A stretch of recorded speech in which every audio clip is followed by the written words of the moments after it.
Sports Talk. Let's go.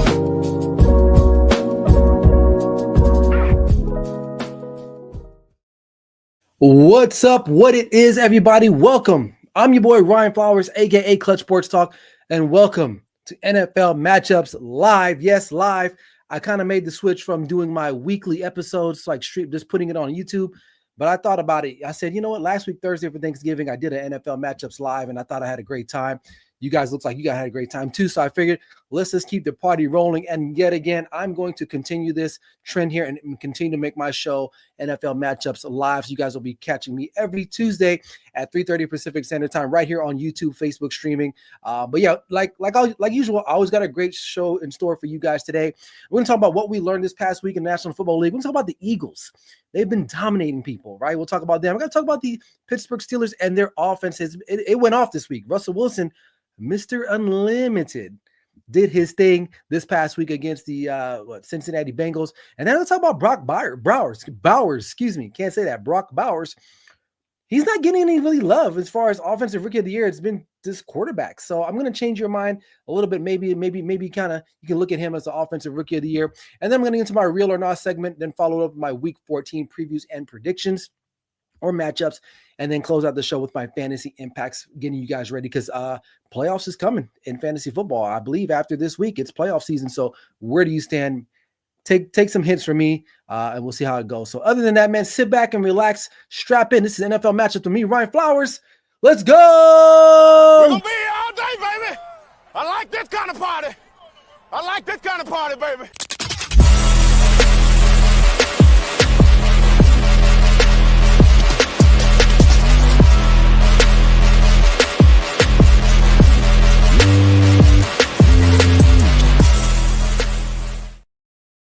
Welcome on in. Hope you guys are doing all right on this fine Tuesday evening. I'm your boy, Ryan Flowers, a.k.a. Clutch Sports Talk, and this is NFL Matchups Live, man. We're going to bring you guys some news from around the league. We'll get you caught up with what's going to be happening for the next week. And first things first, before we move on, make sure if you haven't already, subscribe to the Grid Network YouTube channel right now. We are streaming on the Grid Network channel right now, as well as my YouTube channel, Clutch Sports Talk Podcast, as well as Facebook under Ryan Flowers. So make sure you guys check me out on each of those platforms, in particularly the Grid Network. We're continuing to keep growing there. I just hit 300 subscribers. It's been a couple years. Hey, it's a grind, man. Whoever told you that streaming is easy, it ain't. So I'm continuing to grind, making sure that I try to get to that 500 here in the next couple of weeks or months. Hopefully we'll see how that goes. But nonetheless, thank you guys for tuning in. If you're watching right now, make sure you guys drop a comment. Let me know what's up. What you guys thinking on this Tuesday evening as we get ready for week 14 here in the National Football League, man. It's crazy how fast the weeks just blow by. I always say that, but it's truly, I mean, Super Bowl's not that far off, right? We got playoffs and then the Super Bowl and the season's over. So, but just enjoy the weeks as we get them. I hope you guys are doing all right on this Tuesday evening. So let's just jump straight into it here. We got what we learned here on NFL Matchups.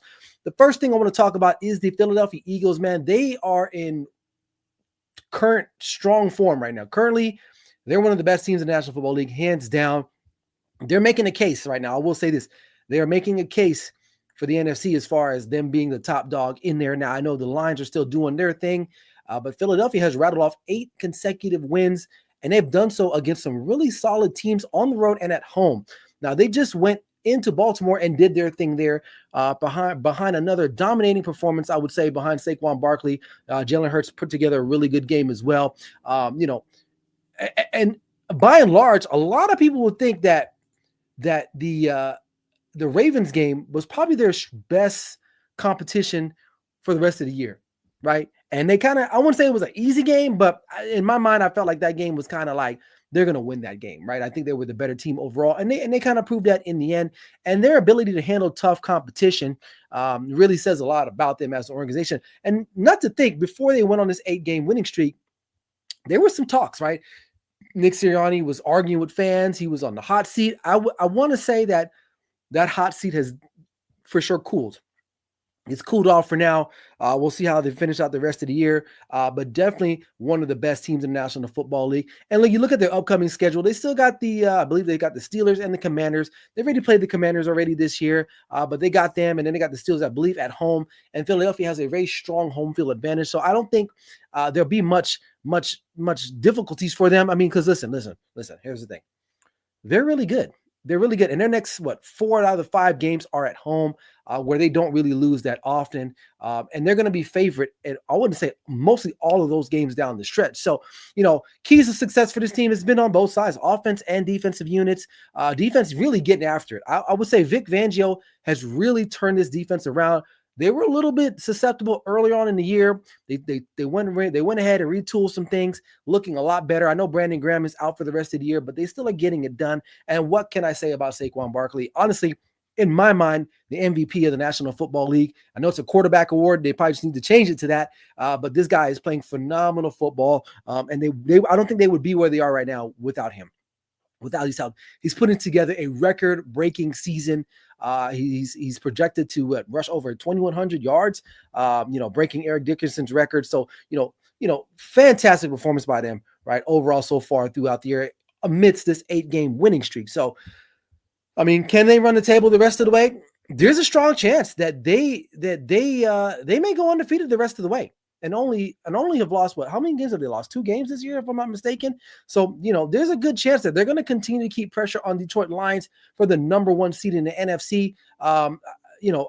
This is going to be a good one. It's going to be a good one as far as getting down towards the NFC Conference Championship, because right now, I don't think there's anybody that can really challenge these two teams. I know on any given Sunday, anything can happen, but the way these teams are playing, man, it's honestly looking great. We got some comments in here already. We got Ben. He says, good evening, sir. Good evening to you as well, but Ben, hope you guys are doing all right.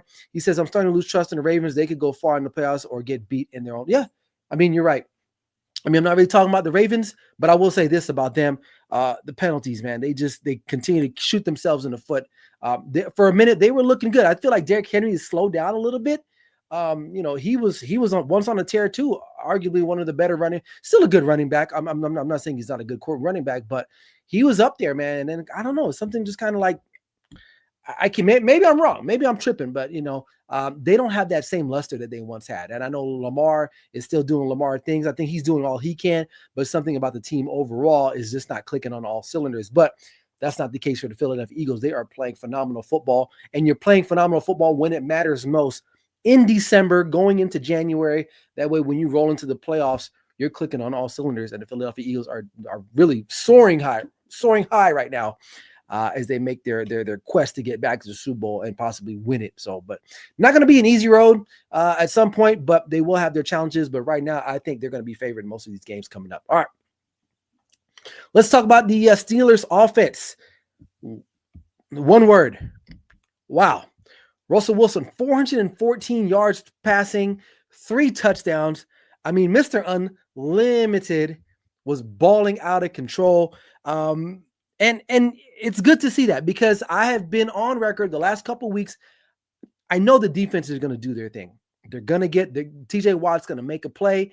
They're going to get guys like Alex, what's the name? The linebacker Highsmith back.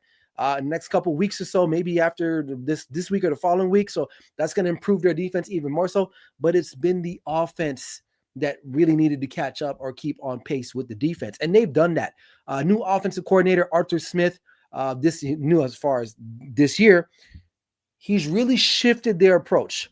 They used to be like a boom or bust type of run offense, or an offense where it was kind of like, we're going to run the football, and if we don't run the football, then we can't pass. Right, or vice versa. So they've been able to find that medium blend. Like Najee Harris was doing his thing, Warren was doing his thing this past Sunday. So they're becoming more efficient at what they're doing, and I think that's opening it up for them as an offense. Finding guys like Calvin Austin III. You got George Pickens, right? So they got guys. Freiermuth, they're tight end. Who had a really good year last year, and then all of a sudden he kind of just disappeared in the offense. But now he had a really good game this past weekend. So this offense, under Justin Fields, it was a little bit predictable. You kind of know that Justin Fields isn't really a thrower of the football. He's looking to run the football more so than throw it. So kudos to Mike Tomlin. Like, I know a lot of people gave this man a lot of crap for benching Justin Fields when Justin Fields was on a winning streak, right? And then you put Russell Wilson in, and they kind of carried it on. I think Russell Wilson fits what they do well, and I think the Steelers fit what Russell Wilson does well, right? It's a perfect blend. I'm not going to go out and say they can compete. I don't really put them past the Bills or the Chiefs right now, only because quarterback play. I get it. Russell Wilson has been a dog in this league. He's won a Super Bowl. He's been to a Super Bowl. But I will say this, though. When you compare him to Josh Allen or Patrick Mahomes, those guys are on another planet right now. So I will say those games will be competitive. I do like their chances a lot more if they can continue this stretch of offensive of development, which they've shown that. I mean, they've shown that in the last couple, or at least this past game for sure, in a game that they needed to, because we know that the Bengals have firepower between Jamar Chase and Joe Burrow. They can get things going, and we saw that. So, we'll hope that this is a benchmark for future performances for the Steelers offense. They do got the Browns coming up. We saw what the Browns just did to a really good defense this past week or on Monday night. They do got the Browns coming up. This is a pivotal game for them too. So if they can kind of keep that trend going, get that revenge. And granted, the conditions in that game was just horrendous when they played in the snow. So we'll see if Arthur Smith can keep the scheme going and Russell Wilson can kind of continue to what he's doing. We got a comment here. He says, how many picks do the Steelers? Jameis Winston, you want to talk about boom or bust? He is the epitome of boom or bust. You don't know what this man will throw for 600 yards, but then throw 4 touchdowns, and then 3 of them be pick sixes. Like, you look at that game yesterday. Jerry Jeudy had 11 receptions, 200 and I want to say 230 something yards, something crazy like that, and they lose the game. Like that's wild, right? You know what I mean? So listen, I kind of digress here, but you talking about boom or bust. Jameis Winston, I think he knows what his role is. He's not a starter. You cannot take him seriously. And the Browns have a situation there that they're going to have to address, because Deshaun Watson is not the same Deshaun Watson. And you can't come back next year with Jameis Winston as your starter. So if I was them, just start losing.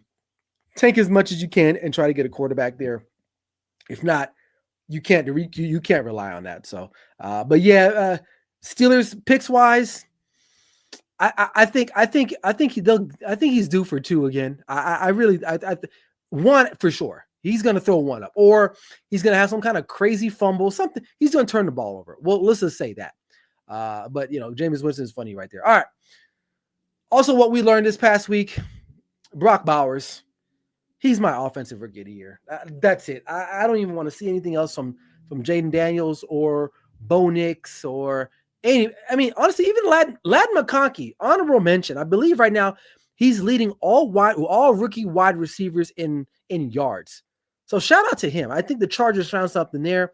But nonetheless, Brock Bowers, offensive rookie of the year, just jot it down. Like, no one's talking about this guy. Now, a bunch of my buddies here on the Grid Network, Barry Grant Jr. from the All Even podcast, he's talked about it. I believe they talked about it before on the 8 o'clock spot on my boy Bryson Carver from the Carving Up podcast, also on the Good Network. They've mentioned it. But the guy, he had 11 receptions, 120 or 30 yards this past week against Kansas City. He's not only leading rookie tight ends, he's leading veteran tight ends in a lot of these statistical categories, right? And I know, this award and the MVP typically goes to quarterbacks, maybe running backs every now and then for offensive rookie of the year. But for this guy, man, hands down. I mean, here's the stat. I'm reading it right here. It says it. No tight end has ever won the NFL Offensive Rookie of the Year since 1967. 1967. That's the last time someone other than a tight end or a tight end won this award. So tight ends are due. This guy is the next wave of tight and just think about this. Just ponder this for a second. He's had Gardner Minshew and Aiden O'Connell throwing him footballs. Let's think about that. Like, he hasn't even had a good quarterback or quarterbacks. Okay. He's top 10 in receiving yards. He's top 5 in receptions, which is just mind-blowing for a rookie tight end, right? I get it. The other guys had a really good year. Not to take anything away from Jay Daniels or Bo Nix, but what this guy is doing, it's record-breaking. Just like Saquon. Record-breaking stuff, and you gotta award this type of stuff, man. I mean, listen, I was like dumbfounded that they drafted him only because they got Michael Mayer last year. Right now, Michael Mayer had some personal issues this current season. He's been gone a while. I know he came back, I believe, against Miami. So he's only played like two games since coming back, and maybe at some point they can work him in. But Brock Bowers is a dude. Brock Bowers is the guy. I mean, right now he is on pace as a rookie to surpass 1,000 yards. 1,000 yards. Only 2 tight ends have done that: Mike Ditka and Kyle Pitts. Now, Kyle Pitts is another story. I think it's just the offense that he's in, right? Perhaps. Mike Ditka, come on. So this is not. He's in an area where this is not a common occurrence. Basically, what I'm telling you. So, in conclusion, this guy is the offensive rookie of the year. Absolutely. He has had more of an impact on the Raiders organization or the team than any other player right now on the Raiders squad, hands down. So let me know what you guys think. Am I off base? Should it just be Bo Nix and Jaden Daniels being considered for offensive rookie of the year, or should Brock Bowers actually really be considered? Because I feel like he's won it. I feel like he should be it. The guy's gonna eclipse 1,000 yards. He's gonna eclipse it. We still got 3-4 games left. He's gonna get it, and he's not far. I believe he's at like 800 yards or something crazy like that. So let me know, Raider Nation, man. If you guys see this, I know you guys are rooting for your guy, but anybody else, let me know. Let me know, man, because I feel like he is the offensive rookie of the year, and it's not even close anymore. So I'll leave it at that. All right, moving on here on NFL matchups. If you never watched this show before, I like to do a real or nah segment where I'm going to throw out a topic, and I'm going to tell you if it's real or nah. Right? So this first one, I think this is a pretty much of a layup. I think we all can understand this, but I have some other comments I want to make about this team. Real or not, will the 49ers miss the playoffs? Usually I kind of go through my whole statement, but I'm going to jump straight to it. Hell no. I mean, yes, they will miss it. They will miss the playoffs. I mean, they needed to win this past week against Buffalo. They didn't show up again. And now you still got to play the Bears. You still got to play the Rams. You got the Cardinals, Lions, and Dolphins. So the likelihood of them winning out is very, very, very low. It's actually impossible, probably unlikely. But the real thing about this team is that injuries really did bite them in the ass. But there's a bigger question coming out of San Francisco, and that's what to do with Brock Purdy at the end of the day. Yeah, they're going to miss the playoffs for sure. They're not going to make it. But the problem is, do you tank? Do you sign Brock Purdy to a huge contract? You're talking about giving him like Josh Allen money, maybe, right? And he's not even Josh Allen. So for an organization that has been ran pretty efficiently the last couple of years, they have come to a fork in the road where you got to pay this guy. You're going to have to do something with the quarterback play, right? To me, Brock Purdy ain't it. And I get it. People are going to say, oh, well, he made it to a Super Bowl. Look what he did last year. And I get all that, man. What I would say is that maybe you franchise tag him and you say, all right, we get healthy next year. Let's see what you got. But to give him a multi-year type of deal, nah, can't do it. You can't be paying. And teams do this. You look at Dallas, for instance. You look at Miami, right? A lot of they pay these guys without the production. I think the 49ers need to just double down on their culture and say, you know what? It doesn't matter who we got back here. We're going to win. And here's something to think about, too. Sam Darnold's going to be a free agent. Guess where Sam Darnold spent his last year? In San Francisco. Is it any stretch of the imaginary that they're looking at that and considering that, saying, you know what? We know more about Sam Darnold, especially giving him good players. He can maybe get the job done here too, better than because Brock Purdy in the Coleman, he looks weak. He looks feeble, man. And then you look at Josh Allen. This guy is just like a mountain man, just throwing it in the snow like it's nothing. That has to account. You look at Tua. Tua cannot play in 40-degree weather. They wither away. And Brock Purdy looked the same to me on Sunday. So back to the real or not. Yeah, I already answered that. But 49ers will miss the playoffs. And I think their window is closed. But moving forward, what are they going to do with the quarterback situation? Because you shouldn't pay Brock Purdy. But let me know what you guys think about that. All right, moving on. Real or not, Kirk Cousins' struggles affects the Atlanta Falcons' playoff chances. Real or not, listen, Kirk Cousins this is his career. He's shown flashes. He's won some big games. He's played in some big games. He's made some really big plays in some really critical moments. I really thought that, I keep saying, oh, he's going to get the offense. Like, dude, it's week 13 now. And he still makes these plays that are like, oh, Jesus Christ. It's Kirk Cousins again, man. He's, it doesn't matter what jersey you put him in, whether it's the Vikings, Redskins when he was, now Falcons. Some people are even talking about maybe it's time for Michael Penix Jr. and see what they got there. I don't know. But to answer the question, his struggles will affect them. So that's a real. It definitely is affecting them because they got talent. They got guys. They're ready to win now. But for some reason, most people, if you're not an Atlanta Falcons fan, you're kind of like I don't know. I don't know about this guy. I don't know about this team. So real or not, yeah, that's the real. He's going to affect them for sure. All right, and my last real or not, are the Packers legitimate NFC contenders, real or not? I'm going to say nah. And hear me out. I understand the Packers have been playing well. I don't trust them. I still don't trust them. Jordan Love, to me, I don't trust the guy.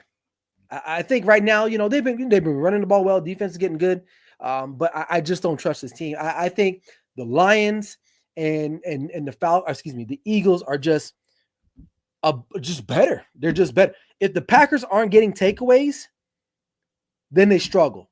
If they are, again, granted, that's most teams, I would say that. But for some reason, they rely on that a lot more because they've been able to do it earlier in the year. But I don't consider them as legitimate NFC. The only two teams I consider are the Lions and the Eagles. Not even Minnesota. I don't even consider them because I don't trust them. There's something about them. They leave this pit in my stomach, and I just don't trust those jokers. So no, I'm going to say the Packers are not legitimate NFC contenders. All right, moving on. Let's talk about some matchups here because that's the name of the show, NFL matchups. We got week 14. We got Packers and Lions. This is a good matchup. These two teams played already before. Lions did their thing. I mean, they did their thing. And I think they'll continue to do their thing. I think it'll be a closer game, right? Packers have improved, but Lions are just Lions. I mean, they kind of snuck away from that loss against not loss, but that game against the Bears on Thanksgiving. But I think they'll clean that up. There's a lot more motivation in this game for them because they want to continue to assert their dominance, especially with Philadelphia right on their heels right now as one of the best teams in the NFC. So I'm going to take the Lions in this matchup here. Then we got Jets at the Dolphins. Jets, what can I say about them? Not a good football team. Aaron Rodgers is looking like a 40-year-old quarterback. Simple as that. Put a little pressure on him, he's done. He's cooked. So Dolphins, I'm pretty sure the temperature is going to be above 40 degrees. So I think they're good. So I'm going to go with the Dolphins at home. They're a really good home team. I will give them that. But I like the Dolphins in that matchup. Okay. Atlanta Falcons taking on the Minnesota Vikings. Vikings, close win last week. They had to come from behind against Arizona Cardinals. Falcons coming off a loss against LA Chargers, at home. I still like the Vikings. I don't trust Kirk Cousins. It's going to be a homecoming for him. He may feel a little bit comfortable, but I think the Vikings get the job done. So I'm going to roll with the Vikings on this one. We got the Saints at the Giants. Probably a very unwatchable game here. Not sure who's quarterback for the Giants. Is it going to be Drew Lock? Is it going to be Tommy DeVito, whatever his damn name is? Either way, both teams aren't really good. I'm going to go with the Saints, though, to get the win. I feel like they got a little bit more talent. Still got Alvin Kamara. You still got some guys there, I guess. Derek Carr is probably the better quarterback in the two matchups here. So I'm going to go with the Saints on the road. But again, this is not a what you call it, a publication of me or an endorsement of the Saints. I just think that out of this crappy matchup, I'm going to go with the Saints. Carolina Panthers taking on the Philadelphia Eagles. Shout out to Bryce Young, man. Shout out to this brother because we all left him for dead. When he got benched early in the year and the red rifle came in, did his thing, got the win on the road in Las Vegas, we were like, okay, well, that's it for Bryce. He's never going to suit up again. Not only has he suited up now, he hasn't won the games, but he's been very competitive in these games. went toe to toe with the defending champs a week ago. Went toe to toe last week, this past Sunday against Tampa Bay, right? They sent that game in overtime. So shout out to him. Nonetheless, though, the Eagles are just going to beat the crap out of them. They should. So I like the Eagles in this one. And especially it's going to be on the road. I think Bryce will struggle a little bit more. It's going to probably be a little bit colder than what he's used to. He's a Southern Cali kind of boy. No, I know, he went to Alabama. Doesn't get too cold there. At least for my knowledge, I don't think it does. But he's not used to that cold that Philly's going to have. Okay, so you put that all together. I don't like the matchup for them. I'm going to go with the Eagles. All right. In the black and blue division, the AFC North, the Cleveland Browns, after that loss against the Denver Broncos Monday night, they take on the Steelers. This is a rematch of not too long ago. I believe it was week 12, where these two teams faced off in a blizzard that came out of nowhere, where the Browns end up prevailing. Steelers offense, I talked about this earlier, offense looking pretty good. I like the Steelers in the rubber matchup. I like them to get the Browns. I think the Browns just need to spiral out of control so that way they can get a better draft pick, possibly move up and get a quarterback. Because like I said, Deshaun Watson ain't it. And Jameis Winston, we know, is not a long-term starting quarterback for your club in any team in the National Football League. So I'm going to go with the Steelers. I think Mr. Unlimited keeps it going, and I like them. All right, Las Vegas Raiders traveling to South Florida, I believe. Or is it Central Florida? Where's Tampa? All I know it's in Florida. To take on the Tampa Bay Buccaneers. Buccaneers coming off of a close win in overtime against Carolina. The Raiders almost winning that game against the Chiefs in Arrowhead. If it wasn't for Aiden O'Connell mishap, maybe they get a chance to kick that field goal with Carlson and get the win. But instead, they lose another one. I believe they're 2-9. Buccaneers right now, listen, they are in the driver's seat for the NFC North. They are the better football team. But I will say this about the Raiders. The offense did look a lot better with Aiden O'Connell this past week. I think they put up a better fight. But in the end, I think it's going to be a war of attrition, and I think the Tampa Bay Buccaneers get the win at home. All right, Jacksonville Jaguars taking on the Tennessee Titans. I believe the status for Trevor Lawrence, he's out. So enter Mac Daddy Jones. He probably should get the start over the Tennessee Titans. Titans, listen. What can I say about the Titans, man? Like, not an exciting football team, I would say. Will Levis is kind of up and down. I will give them the slight edge.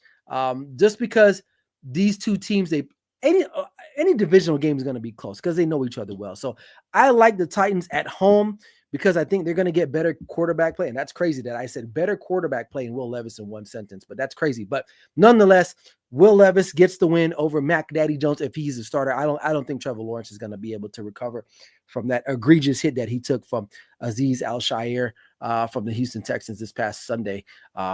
And I'll talk about that. I have some thoughts on that, and I'll say that for the end of the show. I just thought about that. I'm going to ad lib that, but anyway. But I like the Titans in this one. All right, battle NFC West: Seattle Seahawks, Arizona Cardinals. Seattle kept their stronghold intact last week by getting that win that they badly needed against the Jets. They had to fight tooth and nail for that one, but they got it done. Now they take on the Arizona Cardinals. Arizona Cardinals are tough at home. Seattle, honestly, they're good. They're better than what I thought. But for some reason, I feel like Arizona has the edge at home. I'm going to go with the Cardinals at home to get the win. I think this one has the makings for a shootout, a classic NFC West shootout. Kyler Murray running all over the place, throwing dots. I think the Cardinals will get the win there. All right, we got the Buffalo Bills coming to LA. They are going back to Cali, taking on the LA Rams. They're coming off a really strong win or strong performance on Sunday Night Football against the San Francisco 49ers. The Rams, slow start against New Orleans, and that's a common trend for them. They need to pick it up. They are in the fight of their life for the NFC West, and they cannot afford to start slow. That's been the case with them the last couple of weeks, or traditionally this whole season. Granted, they've kind of weathered the injury storm, but you got your guys back. You got to hit the ground running. I like Buffalo. I like Josh Allen. I like what he can do there. So I'm going to take the Bills in that matchup there. I got Chicago Bears taking on the San Francisco 49ers. No more Matt Eberflus. He's out. 49ers, no Christian McCaffrey. No Jordan. I forgot the other running back that they had. Jordan Watson, whatever his name is. I forgot his name, but he's gone. Brock Purdy. It's not looking good for them. And I believe Trent Williams is out. I believe he just suffered the loss of a child, if I'm not mistaken. So condolences to him and his family. So it's not looking good. I like the Bears in this one. This one thing about the Bears, they've lost, but they haven't been getting the doors blown out of them. The Niners have back-to-back weeks just gotten just blasted, right? At Green Bay, at Buffalo. The Bears are losing because they're just stupid at the end of these games, or they're just making mistakes towards the end of these games. So I like the Bears, and you can't. It's hard to go against a team that fires a coach mid-season. There's always juice in that building, and those guys are going to run through walls for the interim coach, which I believe is the offensive coordinator, or he was now. He's the interim head coach. So I like the Bears in this matchup to get the win there. And as for Sunday Night Football, you got the LA Chargers and the Kansas City Chiefs. This is a fun one to watch. The AFC West is always fun. Because you got two really good quarterbacks. You got Patrick Mahomes and Justin Herbert going at it. Chargers coming off a really good win this past week. This is going to be a low scoring but close and tight game. However, though, can't go against the Chiefs. I'm going to pick them to win in a close one, probably a field goal. But I'm going to take the Chiefs in that one there. And then finally, to wrap up the week, we got the Cincinnati Bengals on the road taking on the Dallas Cowboys. Micah Parsons says they're coming. Pause. Not sure what that means. I like Cincinnati to win this game. They got way more offense. Jamar Chase is going to have a field day against the secondary. And I like the Bengals in this matchup there. So there you have it. Those are my previews and predictions for Week 14 of the National Football League. There you go. All right. Before we close up the show, let's talk about some fantasy impacts, waiver wires for Week 14 for this upcoming week. The quarterback out there is Jameis Winston. I would say if you're in a pinch, you got a guy that's on a bye week, and you need a quarterback, he's probably your guy. I don't really like the matchup per se, but he is, like I said before, he is the boom or bust. He'll throw you 500 yards, 3 touchdowns. The guy will go off. But the other side, he may throw a couple pick sixes. So you just don't know. But if you are in a tight bind right here, he's a quarterback maybe you want to take a look at there. Running backs are, I would say, Chris Rodriguez of the Washington Commanders. I believe Brian Robinson Jr. or Senior. Is it Junior? I forgot what he is, but he may be out. Austin Eckler, we all know what happened to him. He's on the IR. So Chris Rodriguez may see an uptick in his production going into this week. So if a running back if you're a pinch there, he's the guy. Tyler Algier, he's always kind of been around. He does steal some touches from Bijan Robinson. Bijan Robinson has getting a lot more touches this past couple weeks, but Tyler Algier is still a guy out there, that you can maybe pick up. Again, though, He's not going to get as many touches as Bijan, but if you need to steal a couple touches there, he's a guy there. As far as receivers are concerned, Ray McLeod, kind of up and down for me. I thought he had an opportunity to really make an impact on this offense just because of what he does, but he really hasn't done it that much. But again, if you are in a pinch, then I would consider him.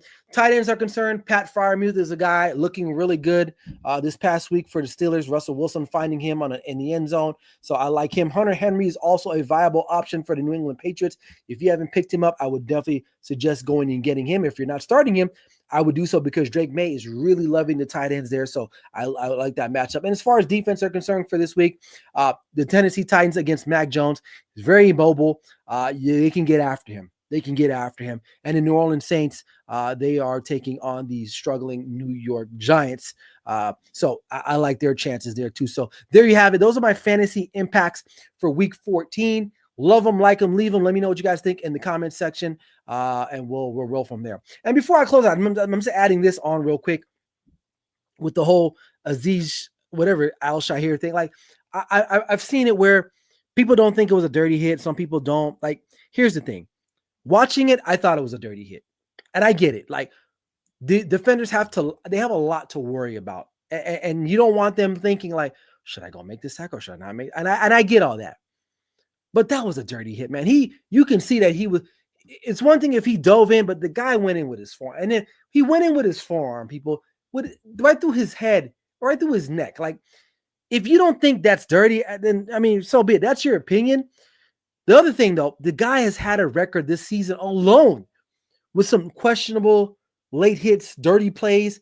You go back to week 4 or 5, I believe it was Sunday night Chicago Bears. He gets into an altercation where he hits Caleb Williams late out. He didn't get flagged, I don't believe.